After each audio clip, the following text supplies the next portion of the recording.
Somewhere at the bottom of the Red Sea, in total darkness, crushed by pressure, lies $67 million of American military hardware. No enemy missile touched it. No Houthi drone scored a direct hit. No surface-to-air weapon found its mark. It is an F/A-18E Super Hornet, America's most battle-proven carrier strike fighter, and a single hard turn sent it to the bottom of the sea. This is the story of how Yemen's rebels defeated the world's greatest navy, not by blowing up its ships, but by making them move. Before we talk about how it fell, understand what fell. The F/A-18E Super Hornet.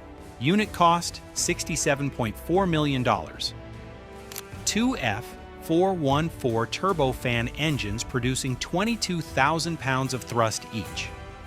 Top speed Mach 1.8, combat ceiling 50,000 feet, combat range 1,275 nautical miles. Naval maximum takeoff weight 66,000 pounds. It can carry over 17,000 pounds of ordnance. 24/7 Wall Street. It comes armed with a 20mm M61A1 Vulcan cannon, plus sidewinders, AMRAAMs, harpoons, HARM missiles, Mavericks, and joint direct attack munitions. Over 540 of these jets are in active service today, 24/7 Wall Street. It entered fleet service in 2001 and saw its first combat action in Iraq in November 2002. Naval. Since then, it has struck targets in Afghanistan, Syria, Libya, and Yemen. It is the workhorse, the backbone of every U.S. carrier air wing on Earth. Many consider the F/A-18E Super Hornet the best fighter in Navy history. 1945.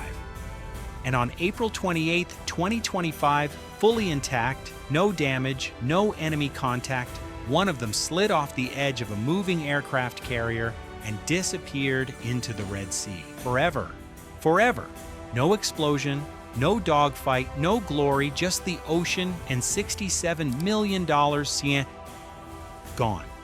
To understand the Red Sea in 2025, you need to understand the Houthis and Ansar Allah, a Yemeni rebel militia born in the 1990s, Iran-backed, battle-hardened by a decade of civil war.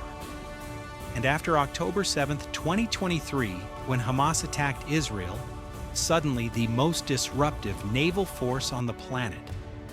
Since November 2023, Houthi rebels launched multiple anti-ship missiles and kamikaze drones against both military and commercial targets, transiting the Red Sea, the Bab al-Mandeb Strait, and the Gulf of Aden, disrupting international commerce, with an estimated 12% of global trade passing through this region.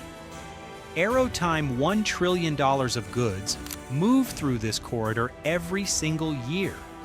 13 news now container ships, oil tankers, cargo vessels, all suddenly forced to choose. Risk the Houthis or sail around the entire continent of Africa, adding 2 weeks and millions of dollars to every voyage. The Houthi arsenal, bolstered by Iranian support, includes anti-ship ballistic missiles, cruise missiles, and kamikaze drones deployed in complex, high-volume attacks. Bulgarian military now here is the number that matters most. The U.S. had lost about 21 MQ-9 Reaper drones to Yemeni air defenses since October 2023.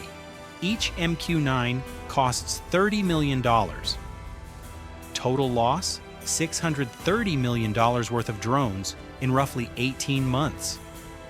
Antiwar.com. Think about that equation. A Houthi drone costs a few $100s. An American interceptor missile costs over $1 million. The U.S. was spending $1,000 to stop every single dollar the Houthis spent on the attack. The Houthis had found the formula, not victory through destruction, but victory through exhaustion. Make the Americans spend, make them maneuver, make them flinch. And when they flinch at the wrong moment, the ocean does the rest. The USS Harry S. Truman, CVN-75, a Nimitz-class nuclear supercarrier. over 1,092 feet long, 104,000 tons. Home to around 90 aircraft and more than 6,000 personnel. Asia Times powered by 2 nuclear reactors. One of the most powerful conventional weapons platforms in human history. The Truman left Naval Station Norfolk in September 2024. NATO drills in the North Sea, then the Eastern Mediterranean, then the Red Sea. USNI News. When the Truman began its deployment, it was already expected it would likely come face-to-face with hostile fire. The aviationist nobody expected it would become the most accident-plagued carrier deployment in a generation. Disaster 1, December 22, 2024. The Truman Strike Group is in the Red Sea. Houthis launch an attack. Every ship moves to combat posture, missiles in the air, radar tracks multiplying.